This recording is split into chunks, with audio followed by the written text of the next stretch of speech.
ಎಲ್ಲ ಮಾಧ್ಯಮ ಮಿತ್ರರಿಗೆ ಈ ಪತ್ರಿಕಾಗೋಷ್ಠಿಗೆ ಆತ್ಮೀಯವಾದ ಸ್ವಾಮಿ ದೇವಾಲಯ ಸಮಿತಿ ಟ್ರಸ್ಟ್ ಭಜನಾ ಪರಿಷತ್ ಶಿವಮೊಗ್ಗನ ಆಶ್ರಯದಲ್ಲಿ ಇವತ್ತಿನ ಒಂದು ಪತ್ರಿಕಾಗೋಷ್ಠಿಯನ್ನು ಏರ್ಪಡಿಸಿದ್ದೇವೆ. ಹಾಗೂ ಶ್ರೀ ಶನೇಶ್ವರ ದೇವಾಲಯ ಸಮಿತಿಯ ಅಧ್ಯಕ್ಷರು ಹಾಗೆ ದೇವಾಲಯ ಸಮಿತಿಯ ಉಪಾಧ್ಯಕ್ಷರಾದ ಶ್ರೀ ದರ್ಶಿಗಳು ಶನೇಶ್ವರ ದೇವಾಲಯ ಸಮಿತಿಯ ಪ್ರಧಾನ ಕಾರ್ಯದರ್ಶಿಗಳಾಗಿರುವಂತಹ ಸಣ್ಣ ಮೂರ್ತಿ ಮಾರ್ಗದರ್ಶಕರು, ಖ್ಯಾತ ಅಂಕಣಕಾರರು ಮತ್ತು ನಮ್ಮ ನಾರಾಯಣ ಹೆಲ್ತ್ ಅರ್ಪಿಸುತ್ತಿದೆ ಸಮಗ್ರ ಕ್ಯಾನ್ಸರ್ ಆರೈಕೆ.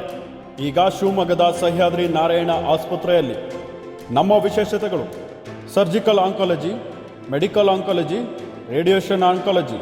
ಕ್ಯಾನ್ಸರ್ನ ಸಮಗ್ರ ಆರೈಕೆಗಾಗಿ ಹಿಂದೆ ಸಂಪರ್ಕಿಸಿ ಸಹ್ಯಾದ್ರಿ ನಾರಾಯಣ ಆಸ್ಪತ್ರೆ, ಎಂಟಿ ರಸ್ತೆ, ಅರ್ಕೆರೆ, ಶಿವಮೊಗ್ಗ. ಟೋಲ್ ಫ್ರೀ ಸಂಖ್ಯೆ 1800-309-0309. 26 ಶುಕ್ರವಾರ, ಇದೇ ಶುಕ್ರವಾರ ವಿಶೇಷವಾಗಿ ಶ್ರೀ ಶನೈಶ್ವರ್ಯ ದೇವಾಲಯ ಸಮಿತಿ ಟ್ರಸ್ಟ್ ರಿಜಿಸ್ಟರ್ ಮತ್ತು ಭಜನಾ ಪರಿಷತ್ ಶಿವಮೊಗ್ಗ ನಗರದ ಎಲ್ಲ ಭಜನಾ ಮಂಡಳಿಗಳ ಒಕ್ಕೂಟದ ಆಶ್ರಯದಲ್ಲಿ, ಹಾಗೆ ಅರ್ಚಕ ವೃಂದ ಹಾಗೂ ಸಂಸ್ಕಾರ ಪ್ರತಿಷ್ಠಾನ ಶಿವಮೊಗ್ಗ ಇವರ ಸಂಯುಕ್ತ ಆಶ್ರಯದಲ್ಲಿ ಶಿವಮೊಗ್ಗ ನಗರಕ್ಕೆ ಪ್ರಪ್ರಥಮವಾಗಿ ಬೆಂಗಳೂರಿನಿಂದ ಆಗಮಿಸುತ್ತಿರುವ, ಈಗಾಗಲೇ ನಿಮಗೆ ಪುಟ್ಟದಾಗಿ ಮಾಹಿತಿ ಸಿಕ್ಕಿರುವಂತೆ, ಆಧ್ಯಾತ್ಮಿಕ ಶಕ್ತಿ ಕೇಂದ್ರದ ಶ್ರೀಧರ ಗುಡ್ಡದ ಸಂಸ್ಥಾಪಕರು ಆಗಿ, ಶ್ರೀದೇವಿಯ ಉಪಾಸಕರಾಗಿ, ಶ್ರೀಚಕ್ರದ ಆರಾಧಕರಾಗಿ ಪರಮ ಪೂಜ್ಯ ಗುರುಮಾತಾ ಅಮ್ಮನವರು ಆಗಮಿಸ್ತಾ ಇದ್ದಾರೆ. ಇವರ ಒಂದು ದಿವ್ಯ ಸಾನ್ನಿಧ್ಯದಲ್ಲಿ ಲೋಕ ಕಲ್ಯಾಣಾರ್ಥವಾಗಿ ಸಹಸ್ರ ಸಂಖ್ಯೆಯ ಮಾತೆಯರಿಂದ ಕುಂಕುಮಾರ್ಚನೆ, ದಿವ್ಯ ಸತ್ಸಂಗ ಮತ್ತು ಆಶೀರ್ವಚನ ಕಾರ್ಯಕ್ರಮವನ್ನು ಅವತ್ತು ಆಯೋಜಿಸಿದ್ದೇವೆ.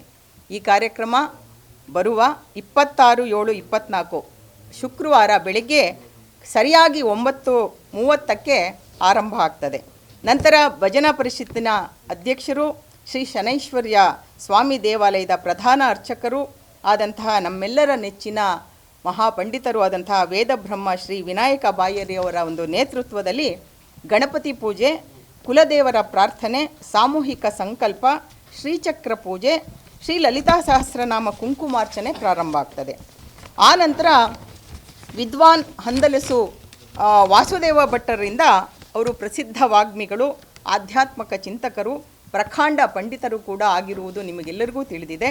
ಇವರಿಂದ ಶ್ರೀ ಲಲಿತಾ ತ್ರಿಪುರ ಸುಂದರಿ ಆರಾಧನೆ ಹಾಗೂ ಪೂಜ್ಯ ಗುರುಮಾತಾ ಅಮ್ಮ ಅವರ ಕುರಿತು 20 ನಿಮಿಷಗಳ ಒಂದು ಉಪನ್ಯಾಸವನ್ನು ನೀಡ್ತಾ ಇದ್ದಾರೆ.